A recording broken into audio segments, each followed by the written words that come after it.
Hey guys, Haz here at Shield Canine, and I want to talk a little bit today about the dirty process. Okay? Now, there's a lot of people, there's a lot of dog training videos out there, whether it's on YouTube, whether it's on places where you kind of play to train. There are a lot of videos out there on the process of dog training, whether it's positive only training, whether it's e-collar training. Tons of videos.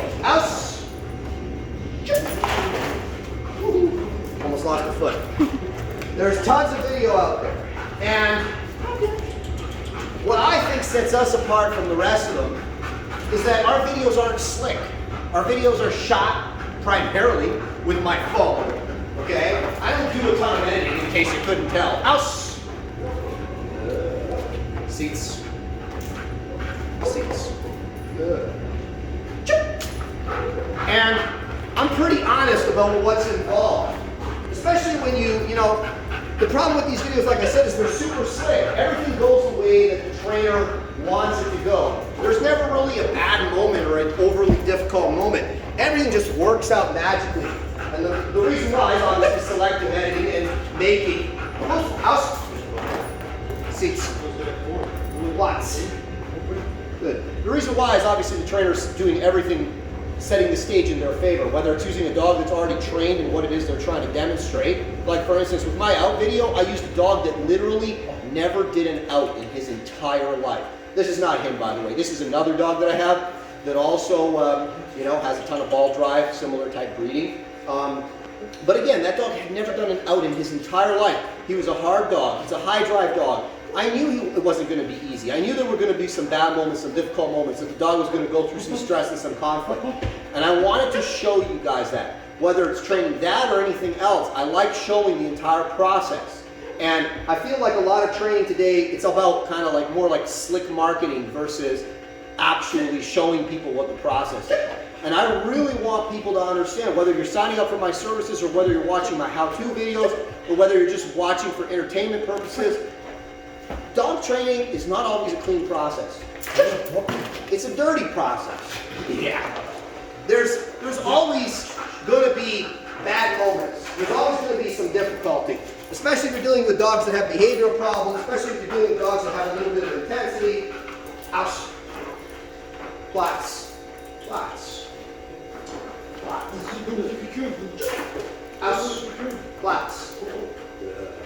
Right? There's always going to be a moment that isn't so good. And I think what separates, ironically, the good trainers from the bad trainers isn't not having bad moments. Of course, the trainers that are better at what they do are going to have less of them.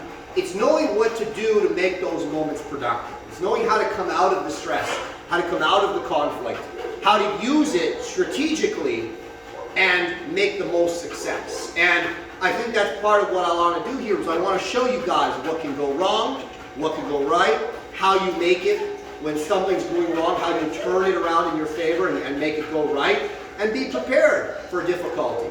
Like when the dog was doing things in the how to train the out video, I wasn't surprised by any of the stuff he was doing. I mean, it was all pretty predictable that he was going to do all those things.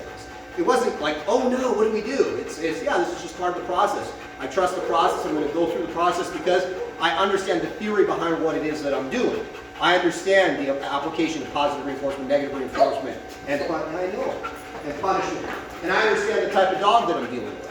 And that's a big part of it, right? So whether I'm training a competition dog, whether I'm training a protection dog, a police dog, a sport dog, the process might vary a little bit, but you got to understand what you're doing and why you're doing it. So I guess, I just want to say I'm going to continue to show you guys the dirty process as much as I can, whatever it's in. And I want to tell you guys, it's not that clean. Even when you go to dog training seminars, believe me, we call it seminar training for a reason.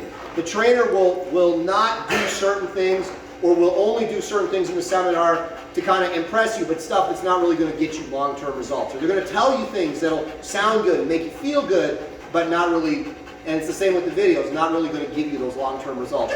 I'm only interested in long-term results. I'm not interested in how you feel about it. And I know how to get those long-term results with what it is that I'm doing. and that's what I want to share with you on our channel. So we're going to continue to give you the dirty process, you know.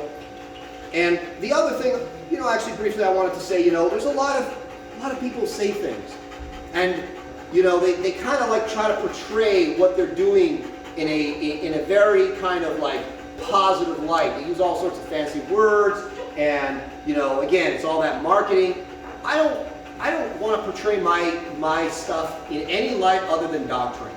Okay? I'm rewarding dogs, I'm correcting dogs, I'm pressuring dogs, I'm doing all these things in order to create behavior, or to reinforce behavior or to remove behavior. That's all I'm doing. Are there people out there that are better than me at it? For sure there are. But again, I want to just give you the most honest version of that I possibly can. So anyways, if you like our videos, feel free to like, subscribe, and comment below.